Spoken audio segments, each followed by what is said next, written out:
Okay guys, today I'm going to sit here and go over the patch notes for Early Access Hotfix 80. To start, there's a myriad of bug fixes I'm not going to go over. There's usually a ton of these with every patch. I'm not going to go through these. We're going to get straight to the nitty gritty things everyone cares about, the balance changes. The big ones are we're no longer bunny hopping. Added protection to prevent hot swapping, so hot swapping is now also going to be gone. I'm not exactly sure how this is going to be removed too, so we're going to have to see how bunny hopping being gone plays out. Then they also sort of changed around the way physical damage curve and MDB works, so we'll see how that works. And then the arena's Dark Swarm now has 75% healing reduction to stop the infinite healing in the storm with the clerics, so that's good, at least that's gone also. Reckless attack for the barb is nerfed by 10%. Wizard got some changes too. The ignite duration went down. Haste duration went down. Chains lightning was changed from 75 to 20%. Zaps bonus from 75 to 100. Explosive attribute bonus damage changed from 75 to 100. Cleric bless duration changed from 30 seconds to 8 seconds, which is crazy different. Prot duration 20 to 6 seconds. So this is a bunch of nerfs, right? Bard was kind of all the changed around. Accelerando's duration changed from 8 to 6 seconds. Allegro's duration changed from 8 seconds to 6 seconds. Rousing Rhythm's duration changed from 360, 120. 30, 60, 120 rather, to 60, 120, 240. Essentially the same changes to the Harmonic Shield, and the Harmonic Shield can now be used as a self-target, which is kind of cool. This is kind of what I was expecting. Changes to the Darkness Shards. Curse of Pains for the Warlock was changed from 75% to 100% instant damage attribute. Darkness Shards are now stacked to just 2, which I think is going to be a lot more balanced than the 5, each giving 25% dark damage bonus.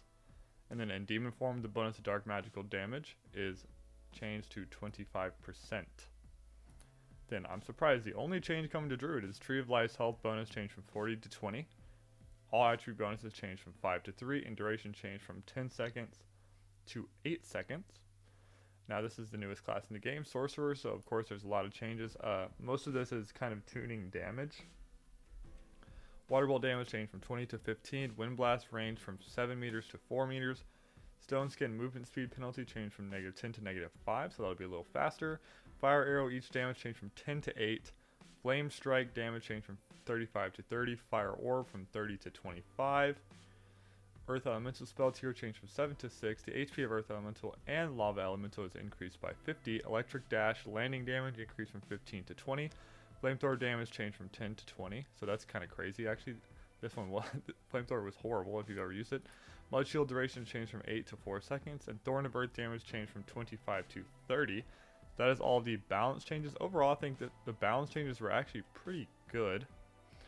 Except for, I don't know exactly how the bunny hop changes are going to play out. I don't know exactly how they got rid of it exactly. And then I'm not sure about the PDR curve changes. There's a couple changes to items as well. It is now possible to receive 1 to 2 primary attributes when socketing a diamond, which is cool. Physical damage bonus and magical damage can be attained by random modifier. That's kind of cool. Damage ratio for each section of the rapier has been changed. I'm not sure how that's going to play out either. The rondelle, and then you can read through these yourself. These are just simple item damages right here. I think the most important one here is this right here though. Windless crossbow weapon damage reduced by 4 and armor pin reduced from 40 to 35%. I don't think that's going to make a huge difference, but there are probably some instances where that is going to save some classes from one-shots, possibly. That's probably what they're thinking. Put them on 1 HP but no one-shots. So the actual overall game updates is another big part. Arena Test Season 2 is scheduled to end March 10th. You can now preview which items are available.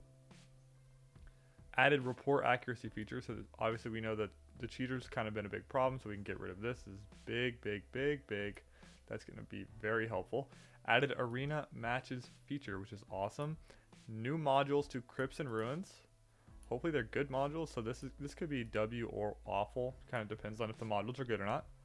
Added a dual boss indicator. You can now check the boss's death status through a dual boss indicator. I'm not sure how that's going to play out either, but that's kind of cool.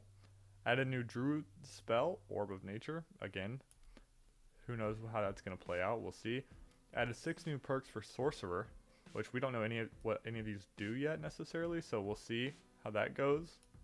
There's also 4 spells. Again, just Sorcerer is the newest class, so they're still doing a lot, and it's probably the most complicated class, so there's just a lot going on with that. Improved visibility of players affected by Cleric's Divine Strike, which is awesome. Improved Lich's summoning animation. I personally didn't ever experience this. I never did Lich, so I'm not sure. Improved excessively dark areas in the dungeon. I'm really excited about that. Actually, it's just a nice quality of life change. This is kind of whatever. And then these are the big things right here. These are the big ones.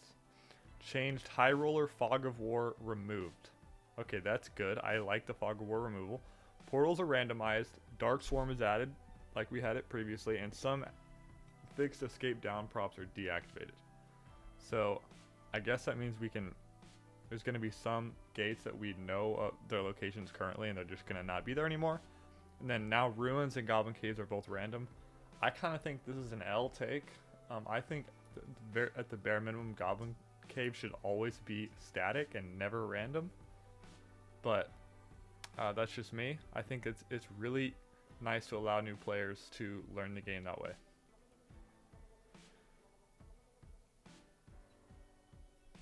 And then they added a little bit extra a few minutes later, where it said High Roller will no longer allow players to re-enter instances they have already entered.